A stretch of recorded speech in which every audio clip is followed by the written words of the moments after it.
All right, we're going to talk about Oaklee. So, if you've already watched the stable versus adjustable traits video, you'll understand that stable traits are traits that are innate to a dog. It's kind of like an introvert versus an extrovert for humans. Um, for example, like human focus with a dog. We can't make a dog want to be with us. Some just naturally are more drawn to be with humans. So, that being said, what you're going to notice, the first thing you're going to see in Oaklee's temperament testing is I place her into the testing area. And what I'm looking for, first off, is how she takes to a new situation. Does she check out the new obstacles? Is her tail up? Is her tail down? How is she feeling and how is she responding to being in a new area? And I gave her a high. She was super confident. She immediately started running around. She was very happy to be there, checking out new things. She saw the tunnel. She saw the crinkly bag. And that was exhibited throughout the temperament testing as well. She was very high in her confidence. So I don't think much is going to phase her. Assertiveness. So the next thing you notice is I get into the temperament area, the testing area, and then I see how she approaches me. Does she kind of army crawl over? Does she dive into my lap and is immediately trying to like get up at my face? And I noticed the latter. She really enjoys her people. She hopped into my lap, and if she could get close enough to my face for kisses, she would. Motivation level. We're looking for workability here. How badly does she want to please her humans? And this also kind of plays into training. How easily is training going to go often? And I gave her a medium. So I think training is going to be a breeze. I don't think there'll be much to encounter that she's not going to want to do with you. On the flip side, a dog that's low workability is kind of like, yeah, I'm not interested. No thanks. I don't want to do that. So I definitely think she'll be in the middle. I think she'll enjoy some brain games. I think she will enjoy going for walks and training sessions. Yeah.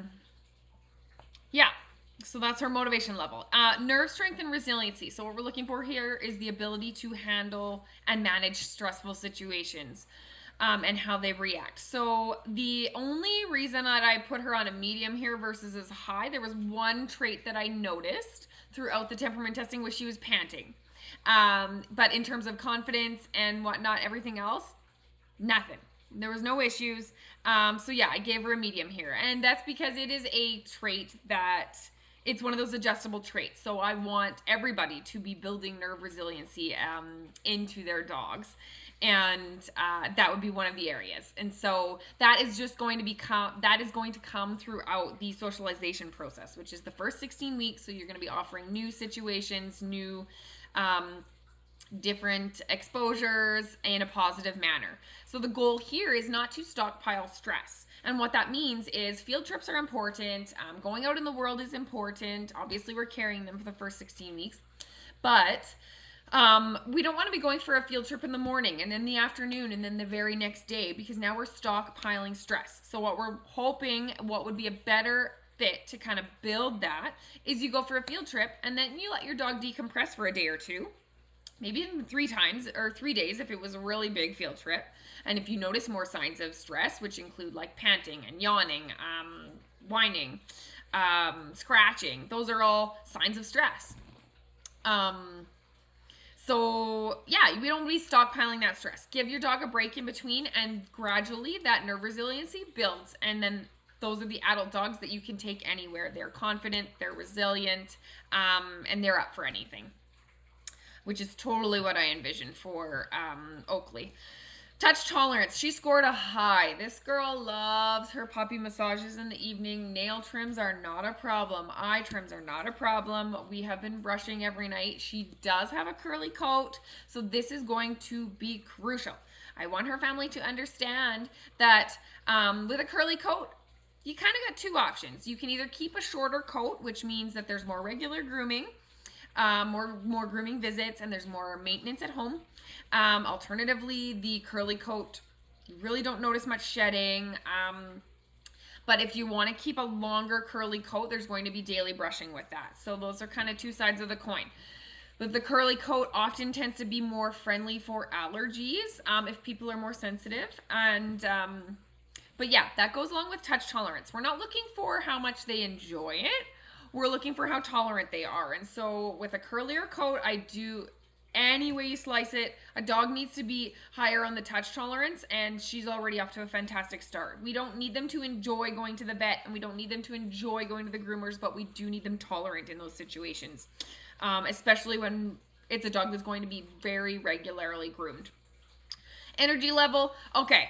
So timing wise, I don't know if I nailed it here with doing our temperament testing in the evening. They all kind of had the evening zoomies, but I do think that I got a good gauge of everybody's traits. So energy level wise, I would say she's a medium, but she's on the lower scale of medium. You'll notice throughout like our daily videos, she's definitely more chill. She's more laissez-faire in her activities. Everything she does is just kind of at a slower pace, but then she perks up and she's nice and playful, and she definitely has her puppy energy at times too. So but in terms of the litter as a bunch, she is the lowest energy out of the 5 of them. Sound and sight sensitivity, she got a low for both of those, and what that means is, so what you'll notice is I pop that umbrella to see if she kind of startles or notices, and I don't care if she notices it. I'm looking to see that she recovers. And she didn't even notice. I kept popping it, and then I was shaking the popper to see if she noticed the sound. She didn't even notice either. So she got a low.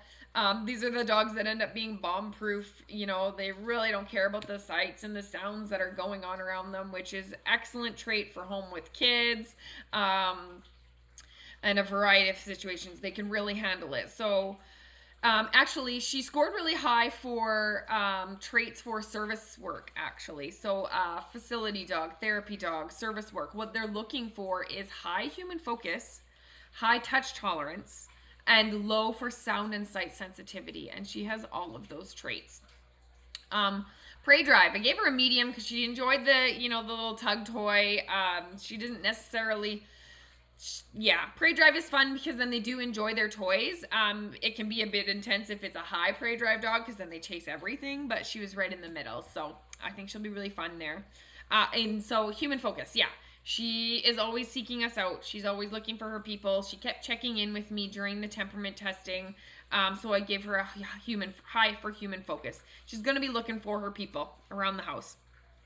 Tender-hearted, so I kind of roll on the floor and I have a crying fit and I see if she cares. So she got a high for that. She definitely was concerned for my feelings and she didn't leave my side. So these are the dogs that if you're having a bad day or if you're not feeling good, they are your nurse on the couch and they are sticking nearby,